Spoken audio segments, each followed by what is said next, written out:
ሰላም እንዴት ናችሁ? ውድ የዩኒክ ስፖርት ቤተሰቦች በእንግሊዝ ፕሪሚየር ሊግ 28ኛ ሳምንት መርሃ ግብር ዕለተ እሁድ የካቲት 30 2017 ሶስት ጨዋታዎች ይደረጋሉ።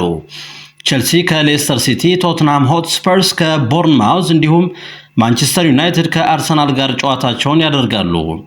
የሳምንቱ ምርጥ ጨዋታ በኦልድ ትራፎርድ ስቴዲየም ማንቸስተር ዩናይትድ አርሰናልን የሚያስተናግድበት ጨዋታ ከወዲሁ የበርካታ ስፖርት አፍቃሪያንን ቀልብ መሳብ ችሏል። የጨዋታዎቹን ዳሰሳ እንደሚከተለው እናቀርባለን። ለዩቲዩብ ቻናሉ አዲስ የሆናችሁ አድማጭ ተመልካቾቻችን ቻናሉን ሰብስክራይብ በማድረግ ቤተሰብ እንድትሆኑ እንጋብዛለን። የሳምንቱ ተጠባቂ ጨዋታ ማንቸስተር ዩናይትድ በሜዳው ኦልድ ትራፎርድ ስቴዲየም አርሰናልን የሚያስተናግድበት ጨዋታ እሁድ ምሽት 1 ሰዓት ከ30 ይደረጋል። በማንቸስተር ዩናይትዶች በኩል ማርቲኔዝ፣ ሉክ ሾው፣ አማድ ዲያሎ እና ጆንስ ኢቫንስ በጉዳት ምክንያት ከቡድኑ ስብስብ ውጭ ሲሆኑ በመድፈኞቹ በኩል ደግሞ ቡካዮ ሳካ፣ ጋብሪኤል ጄሰስ፣ ካይ ሃቨርትዝ፣ ቶሚያሱ እና ጋብሪኤል ማርቲኔሊ በጉዳት ለጨዋታው እንደማይደርሱ ተረጋግጧል። በኤሮፓ ሊግ ጨዋታ ከሪያል ሶሼዳድ ጋር አንድ አቻ ተለያይተው የተመለሱት ባለሜዳዎቹ ማንቸስተር ዩናይትዶች በሁሉም ውድድሮች ለመጨረሻ ጊዜ ካደረጓቸው 5 ጨዋታዎች ውስጥ በአንዱ ብቻ ነው ማሸነፍ የቻሉት። 2 ጊዜ አቻ ሲለያዩ 2 ጊዜ ደግሞ ተሸንፈዋል። በርካታ ጨዋታዎችን በሽንፈት እያጠናቀቀ ያለው አሰልጣኝ ሩበን አሞሪም ፕሪሚየር ሊጉን መላመድ እንደከበደው ተስተውሏል። ተጋባዡ አርሰናሎች በበኩላቸው በዚህ ሳምንት በቻምፒዮንስ ሊግ ጨዋታ ፒኤስቪ ኢንዶቨንን በሜዳው 7-1 በሆነ ውጤት አሸንፈው በመመለስ ለደጋፊዎቻቸው ትልቅ የቻምፒዮንስ ሊግ ዋንጫ ተስፋ እንዳላቸው ማሳየት ችለዋል። የሚኬል አርቴታው አርሰናል ለመጨረሻ ጊዜ ባደረጋቸው 5 ጨዋታዎች በሁለቱ አሸንፎ በሁለቱ ተሸንፈዋል። በአንዱ ደግሞ አቻ ተለያይተዋል። በፕሪሚየር ሊጉ መርሃ ግብር ከዌስትሃም እና ኒውካስል ዩናይትድ ጋር ባሳለፍነው ሳምንት የተጫወቱት መድፈኞቹ በሁለቱም ጨዋታዎች ሽንፈት ማስተናገዳቸው ይታወሳል። ከኖቲንጋም ፎረስት ጋር ያደረጉትን ጨዋታ ደግሞ በአቻ ውጤት ነበር ያጠናቀቁት። ባለሜዳው ማንቸስተር ዩናይትድ በፕሪሚየር ሊጉ የደረጃ ሰንጠረዥ በ27 ጨዋታዎች 33 ነጥብ በመሰብሰብ 14ኛ ደረጃን ሲይዝ፣ ተጋባዡ ክለብ አርሰናል በበኩሉ በ27 ጨዋታዎች 54 ነጥብ በመሰብሰብ ሁለተኛ ደረጃ ላይ ይገኛል። የመድፈኞቹ አሰልጣኝ ሚኬል አርቴታ አርሰናልን ከተረከበ በኋላ በሁሉም ውድድሮች ጥሩ መሻሻል እያሳየ ያለ አሰልጣኝ ነው። እሁድ ምሽት 1 ሰዓት ከ30 በኦልድ ትራፎርድ ስቴዲየም አርሰናሎችን እየመራ 200ኛ ጨዋታውን የሚያደርገው ሚኬል አርቴታ ማንቸስተር ዩናይትድን ለመግጠም ምንም አይነት የተለየ ዝግጅት አላደረግንም ሲል ተናግሯል። ፖርቹጋላዊ የማንቸስተር ዩናይትድ አሰልጣኝ ሩበን አሞሪም በስፖርቲንግ ክለብ የነበረውን ጣፋጭ ጊዜ እንግሊዝ ውስጥ መድገም እጅግ ከባድ ነገር ሆኖበታል። ማንቸስተር ዩናይትዶችን በዋና አሰልጣኝነት ከተረከበ በኋላ በፕሪሚየር ሊግ ካደረጋቸው 16 ጨዋታዎች ውስጥ በግማሹ ሽንፈት አስተናግዷል። በጠቅላላው መሰብሰብ ከሚገባው 48 ነጥብ ውስጥ 18 ነጥብ ብቻ ነው መሰብሰብ የቻለው። በማንቸስተር ዩናይትዶች ታሪክ እጅግ ደካማ የተባለለት ውጤት የተመዘገበበት የዘንድሮ የ2024-25 የውድድር ዓመት ሆኖም ተመዝግቧል። አሰልጣኝ ሚኬል አርቴታ በቻምፒዮንስ ሊግ ውድድር ፒኤስቪ ኢንዶቨንን 7-1 በሆነ ውጤት ካሸነፈበት ጨዋታ መልስ ነው ማንቸስተር ዩናይትድን ለመግጠም ወደ ኦልድ ትራፎርድ የሚያመራው። ፒኤስቪ ኢንዶቨንን በሰፊ የጎል ልዩነት ያሸነፈበት ጨዋታ በርካታ የስፖርት አካላትን አስገርመዋል ያለው አሰልጣኙ፣ ነገር ግን ይህ ሌላ ጨዋታ ነው፣ ያን ስኬታችን እያስታወስን አንኩራራም ሲል ተናግሯል። ማንቸስተር ዩናይትዶችን ከሪያል ሶሼዳድ ጋር የነበራቸውን ጨዋታ ከተመለከትክ ምን ያህል ጠንካራ ቡድን እንደሆነ ታስተውላለህ ያለው ሚኬል አርቴታ በፍጹም ሳንዘናጋ ጨዋታውን ለማሸነፍ ወደ ሜዳ እንገባለን ሲል አክሏል።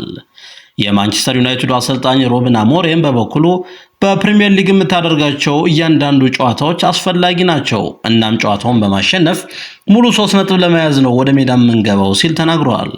የተጫዋቾቼ ጉዳት ትልቅ ፈተና ሆኖብኛል። በርካታ ጨዋታዎችን ስታደርግ የተጫዋቾች ጉዳት አሳሳቢ ጉዳይ ይሆንብሃል።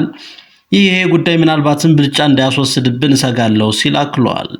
ከኤሮፓ ሊግ ጨዋታ አገግሞ ወደ ፕሪሚየር ሊጉ ጨዋታዎች መመለስ በጣም ፈታኝ ነው፣ ምክንያቱም ተጫዋቾች በቂ ረፍት ሳይወስዱ ነው ወደ ጨዋታ የሚመለሱት ሲል አሰልጣኝ ሩበን አሞሪም ሐሳቡን አጠቃሏል። በአርሰናል በኩል መድፈኞቹ ከዌስትሃም ዩናይትድ ጋር በነበራቸው ጨዋታ ቀይ ካርድ የተመለከተው ሉዊስ ስኬሊ ቅጣቱን ጨርሷል። ለቡድኑ አገልግሎት መስጠትም ይችላል።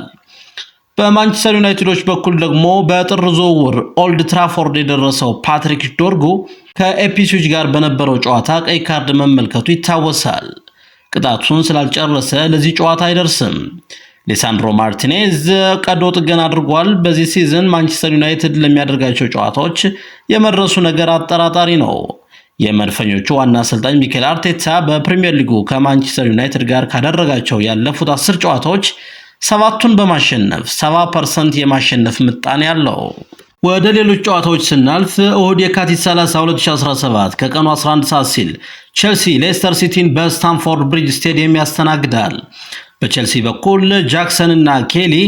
ወደ ሌሎች ጨዋታዎች ስናልፍ እሁድ የካቲት 30 2017 ከቀኑ 11 ሰዓት ሲል ቼልሲ ሌስተር ሲቲን በስታንፎርድ ብሪጅ ስቴዲየም ያስተናግዳል።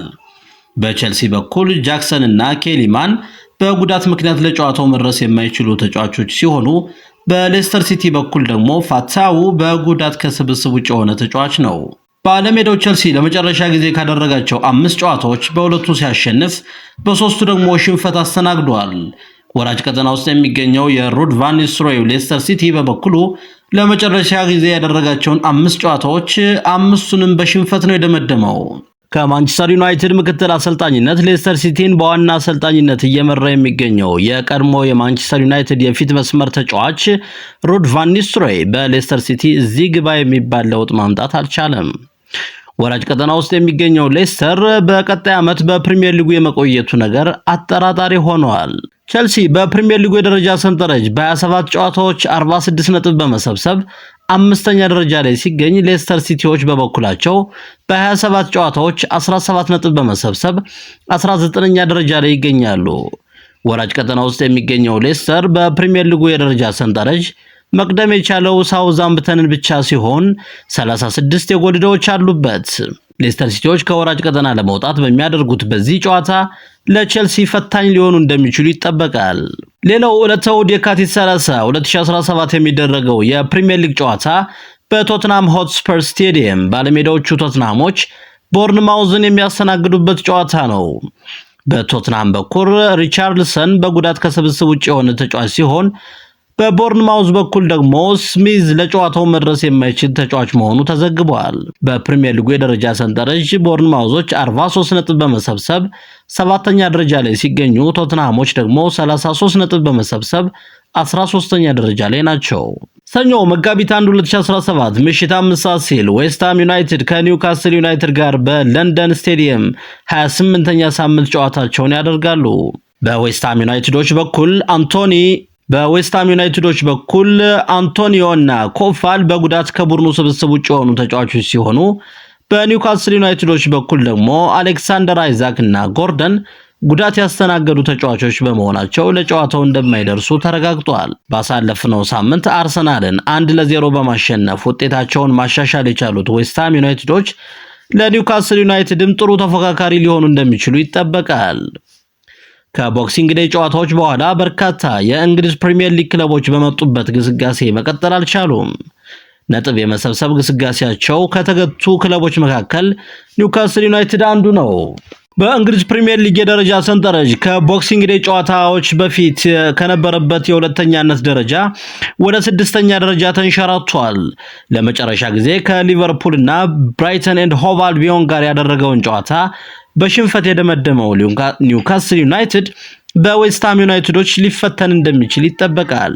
በፕሪሚየር ሊጉ የደረጃ ሰንጠረዥ ኒውካስል ዩናይትድ 44 ነጥብ በመሰብሰብ 6ኛ ደረጃ ላይ ሲገኝ ዌስትሃም ዩናይትዶች ደግሞ 33 ነጥብ በመሰብሰብ 15ኛ ደረጃ ላይ ይገኛሉ። ክቡራትና ክቡራን ውድ የዩኒክ ስፖርት ቤተሰቦች ቻናሉን ሰብስክራይብ በማድረግ አብሮነታችሁን እንድታረጋግጡልን እንፈልጋለን። እናመሰግናለን።